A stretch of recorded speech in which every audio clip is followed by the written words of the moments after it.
नमस्कार दोस्तों, दीपक कुशवाहा आशु लिपि के YouTube चैनल पर आप सभी का स्वागत है।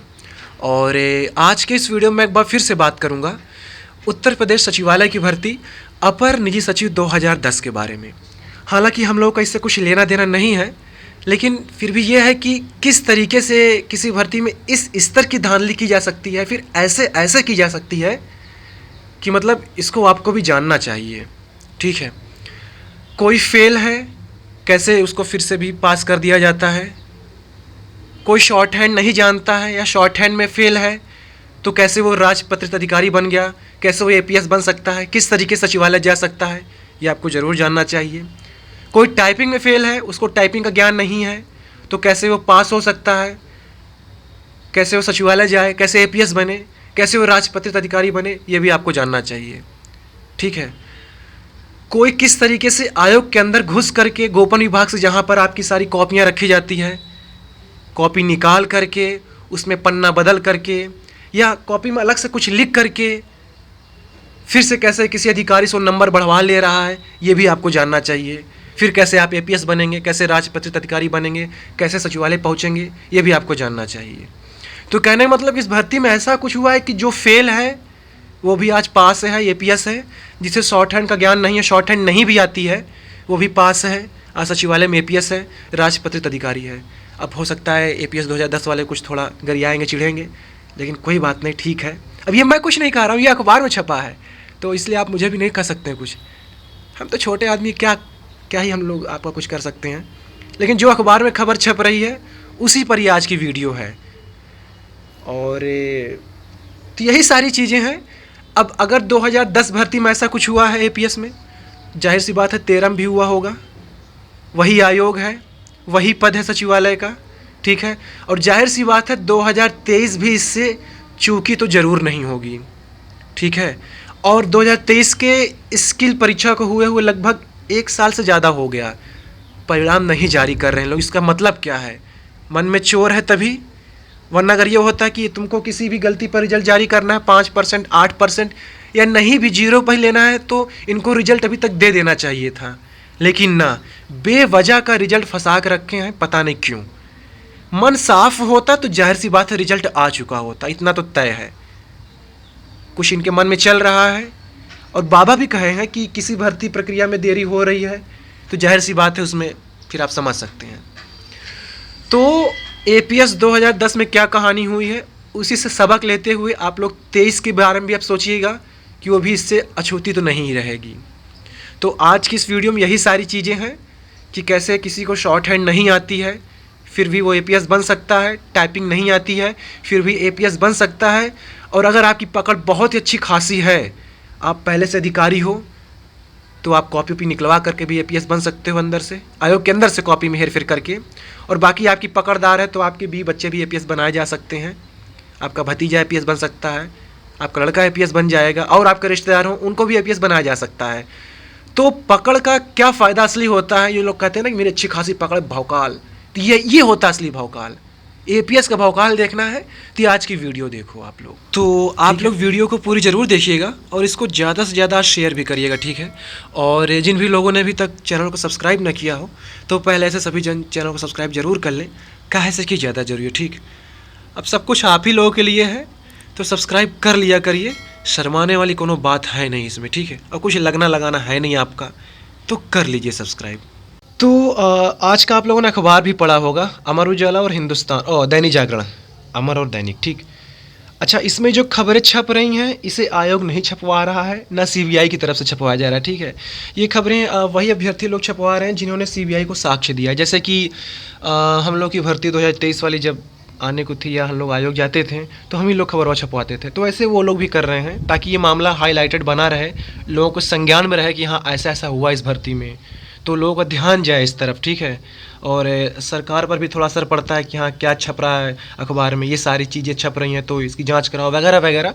हालांकि जांच हो ही रही है, तो ये सब कुछ वही लोग अभ्यर्थी कर रहे हैं। ठीक, तो देखिए खबर छपी है कि दैनिक जागरण में, अमर उजाला, CBI जांच के बावजूद हुई ज्वाइनिंग, स्थायीकरण व प्रोन्नति भी, इसकी मतलब प्रक्रिया शुरू है।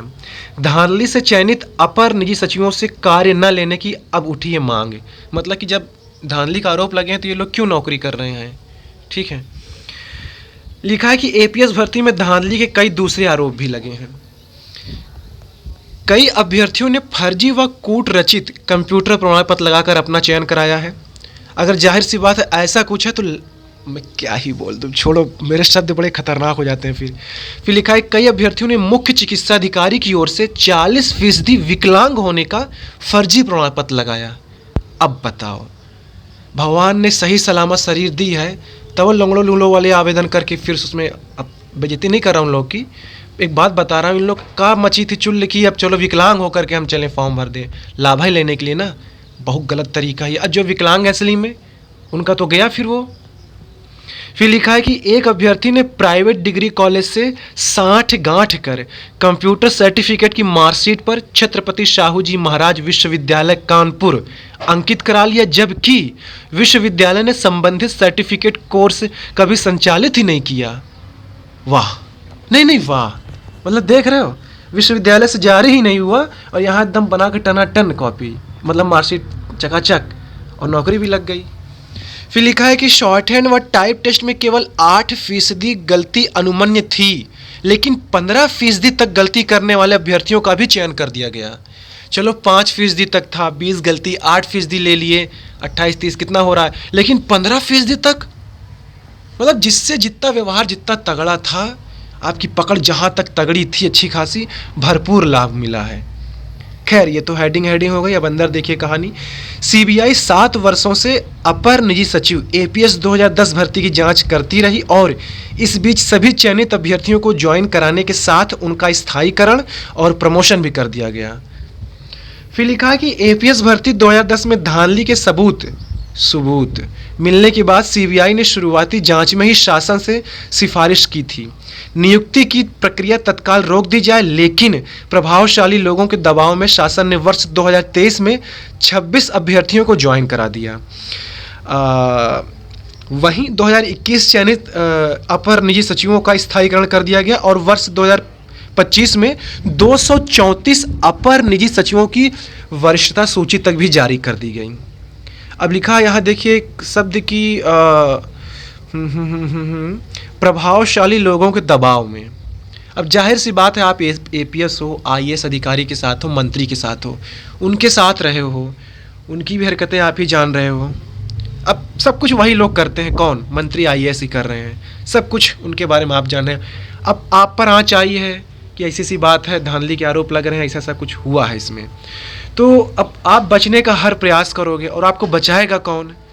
आप ही के मालिक बचाएंगे कि भैया हमारा आदमी है, पता चला रगड़ा गया, पकड़ा जाएगा, हुआ जाएगा अंदर, पता नहीं औका का कबूले कि हम हो तो कुछ ऐसा कर रहे हैं यहाँ, जो भी सारी चीज़ें हैं। अब मंत्रियों के बारे में, आईएएस अधिकारियों के बारे में कौन जानेगा ज़्यादा? उनका निजी सचिव, अपर निजी सचिव, यही तो जानेगा ना।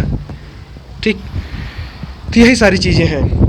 फिर लिखा है कि प्रतियोगी छात्र संघर्ष समिति के अध्यक्ष अवनीश पांडे व मीडिया प्रभारी प्रशांत पांडे ने सीबीआई, भारत सरकार व उत्तर प्रदेश सरकार को पत्र लिखकर भर्ती में धांधली से चयनित होने वाले 31 अपर निजी सचिवों के विवरण देते हुए इनके विरुद्ध कार्रवाई की मांग की है। मतलब 31 ऐसे एपीएस हैं जिनके खिलाफ धांधली किया, मतलब कि इनके पास सबूत हैं। किनके पास? ये जो नाम है क्या, अवनीश पांडे और ये प्रशांत पांडे, ठीक है, इन लोगों ने सारे साक्ष्य सीबीआई को दिए हैं और उत्तर प्रदेश सरकार को। फिर ये है कि सीबीआई जांच पूरी होने तक एपीएस परीक्षा 2010 के चयनितों से काम न लेने का अनुरोध किया है। पत्र में यह आरोप लगाया गया है कि चयनितों में पूर्व मुख्यमंत्री, अब सारी कहानी समझते जाइएगा कि क्या क्या हुआ था। जिसको शॉर्ट हैंड नहीं आती वो भी चयन पा गया है, किसी की पत्नी को एपीएस बनाया गया, किसी के बच्चे को बनाया गया, और रिश्तेदार हों, जिसकी जितनी अच्छी पकड़ हो, जहाँ तक आप जा सकें, ठीक है। पत्र में यह आरोप लगाया गया है कि चयनितों में पूर्व मुख्यमंत्री कौन? अब या तो अखिलेश यादव या तो फिर मायावती, ठीक है। पूर्व मुख्यमंत्री के अपर निजी सचिव की पत्नी व सगा भांजा भी शामिल हैं, जिनके चयन में भ्रष्टाचार किया गया। यह भी दावा किया गया कि अपर निजी सचिव की पत्नी अर्हकारी परीक्षा हिंदी टाइपिंग में अनुत्तीर्ण होने के कारण पात्र नहीं थी। मतलब कि हिंदी वाली जो टाइपिंग टंकड़ परीक्षा हुई थी उसमें फेल थी वो, लेकिन फिर भी एपीएस बना दी गई।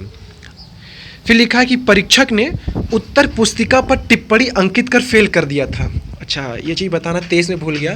जैसे कॉपियाँ जांची जाती ना एपीएस की शॉर्ट हैंड वाली, तो उसमें लिखा जाता है कि आपने ये गलतियाँ की हैं। पास फेल तो खैर लिखा ही जाता है, और भी कुछ विशेष तरीके से उसमें कोडिंग करके लिखा जाता है कि हाँ उच्चारण नहीं समझ में आ रहा है, पढ़ने के लायक पूरा मैटर नहीं है, तो हम इसको जांचना उचित नहीं है, वगैरह वगैरह करके उसमें ऐसे टिप्पणी करके लिखा जाता है।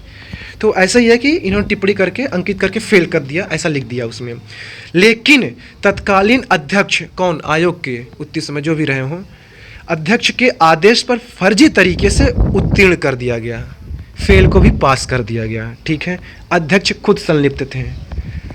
मैंने हम लोग वाले अध्यक्ष अच्छे हैं, अपने वाले ना, अपने वाले बहुत अच्छे हैं, बाकी आप जान ही रहे होंगे। खैर, फिर लिखा है कि फर्जी तरीके से उत्तीर्ण कर दिया गया। फिर लिखा है अपर निजी सचिव का भांजा भी हिंदी टाइपिंग में फेल था। वाह, नहीं नहीं वाह, फेल था, लेकिन मूल्यांकन में धांधली कर उसे उत्तीर्ण कर दिया गया। अनारक्षित कोटे के तहत आवेदन करने वाले एक अभ्यर्थी को ओबीसी कोटे का लाभ देकर भी उसको चयनित कर लिया गया। आरोप यह भी है कि आयोग के तत्कालीन अध्यक्ष व तत्कालीन सचिव के निजी स्टाफ में कार्यरत रहे एक अपर निजी सचिव ने अति गोपन विभाग से अपनी सामान्य हिंदी की उत्तर पुस्तिका को निकलवा कर उसके भीतर पृष्ठ बदल कर वह परीक्षक की राइटिंग की फूहड़ नकल करके 20 अंक अधिक लिखवा लिए, जिसमें स्पष्ट रूप से भिन्नता है। अब बताओ, लोक सेवा आयोग इतनी भौकाली संस्था, इतनी बड़ी संस्था, गोपन विभाग कौन, आयोग के अंदर का ही अधिकारी है, उसी का निजी सचिव है या एपीएस है, जो भी कर लो, गोपन विभाग से अपनी कॉपी निकलवाया, ठीक है, उसमें हेरफेर किया, लिखा या नया पन्ना बदला, जोड़ा, जो भी किया, ठीक है, अब 20 अंक और बढ़वा लिए। अब आप सोचो 2010 की भर्ती कहानी ये है, 13 से मुझे मतलब नहीं है, मैं तो अपनी 23 की बात करूँगा, तो 23 कहाँ तक अछूती रहेगी? संस्था वही है, अधिकारी उतने समय रिटायर हो गया हो या फिर दूसरे अधिकारी भी होंगे, तो क्या अब कोई ऐसा नहीं कर सकता? वहाँ अंदर वह देखने कौन जा रहा है? हम आप तो परीक्षा दे के बाहर आ गए हैं, अंदर करना सब कुछ उन्हीं को है। बेईमानी किसके अंदर नहीं आ सकती, आप बताओ? पद 4800 ग्रेड पे का है, सब कुछ आप जान ही रहे हो, क्या बार बार इसका मतलब बखान करूँ? तो कौन आदमी आज के ज़माने ईमानदार है? आए दिन कहानी मतलब कि मिलती रहती है, ऐसा हो गया वैसा हो गया। अभी भी 23 की कॉपी अंदर ही है। अगर ये हो सकता है, एक कहानी ऐसी हो सकती है कि कोई वहाँ का निजी सचिव या एपीएस जा करके गोपन विभाग से कॉपी निकाल लिया और उसमें हेर फेर बदल कर दिया, तो क्या गारंटी है कि 23 में ऐसा नहीं हुआ होगा? जितनी देरी हो रही परिणाम में, एपीएस स्किल 23 की बात कर रहा हूँ, समझ लेना बस, बाकी क्या ही बोल दूँ। ठीक है, हाँ, फिर ये हो गया। इसके अलावा एक चयनित अभ्यर्थी पर आरोप लगाया गया है कि मेडिकल कॉलेज में भर्ती में भ्रष्टाचार के क्या है। इसके अलावा एक चयनित अभ्यर्थी पर आरोप लगाया कि मेडिकल कॉलेज में भर्ती में भ्रष्टाचार के आरोप बर्खास्त किए गए पूर्व अपर निजी सचिव के छोटे भाई ने हिंदी शॉर्ट हैंड परीक्षा में लगभग 15% गलतियां की थीं और उसे 105 अंक मिलने चाहिए थे, लेकिन मूल्यांकन में धांधली की गई और त्रुटियों को 6% दिखाकर 122 अंक देकर के पास कर दिया गया। मतलब गलती उसने 15% तक की थी शॉर्ट हैंड में, ठीक है, लेकिन गलतियों को 6% तक दिखा दिया गया और फिर उसको पास कर दिया गया। आज सभी एपीएस हैं। तो ये तो कहानी हुई है 2010 वाली एपीएस भर्ती में। स्वतंत्रता संग्राम सेनानी कोर्ट में इनका चयन करने के लिए दूसरे पात्र अभ्यर्थी की आरक्षण श्रेणी बदल दी गई। बहुत कुछ हुआ है। लगभग कितने 31 ये अपर निजी सचिवों पर विवरण दिया गया है इन लोगों की तरफ से, सीबीआई को और उत्तर प्रदेश सरकार को। 31 लोग हैं, 31 संख्या कम नहीं होती है। 4800 इनका ग्रेड पे है, वेतन लगभग 85-90 हज़ार होगा, अभी गुणा करके देख लो, 31 ठो। तो ये तो कहानी है इसमें। फर्जी प्रमाण पत्र है कंप्यूटर का, आवेदन की अंतिम तिथि के बाद का। शॉर्ट हैंड में जो फेल है वो भी एपीएस बन गया है, गलती ज़्यादा है उसको कम कर दी गई है, जो टाइपिंग में फेल है वहू को पास किया गया है। बचा ही क्या है, खुद सोचो आप लोग। इसी तरीके से दैनिक जागरण अखबार में खबर छपी है, ठीक है। अब एपीएस 23 में ये है कि रिजल्ट नहीं जारी कर रही है, पता नहीं इनकी मंशा क्या है। शॉर्ट हैंड गलतियों को लेकर सब कुछ चलो ठीक है, समझ में आ रहा है। तुमसे एक ठू मतलब कि फैसला नहीं हो पा रहा है कि कितनी गलती पर रिजल्ट जारी करना है। साल भर से फंसा कर रखें, मन में बेईमानी चोर ना हो तो रिजल्ट वह जल्दी दे दें। जेपर देना, जीरो देना, जीरो दे के हटाओ, गलतियों पर देना, उस पर देख हटाओ। रोक के रखने का मतलब यही है कि कुछ ना कुछ तो चल रहा है इनके दिमाग में और लंबे खुराफात चल रही है कि एकदम सफाई से करो। पिछली में यहाँ से लोगों ने पकड़ा, ऐसे से पकड़ा है, अब के एकदम ऐसे रखो मक्खन जैसे कि कहूँ कुछ पता ना चल पाए।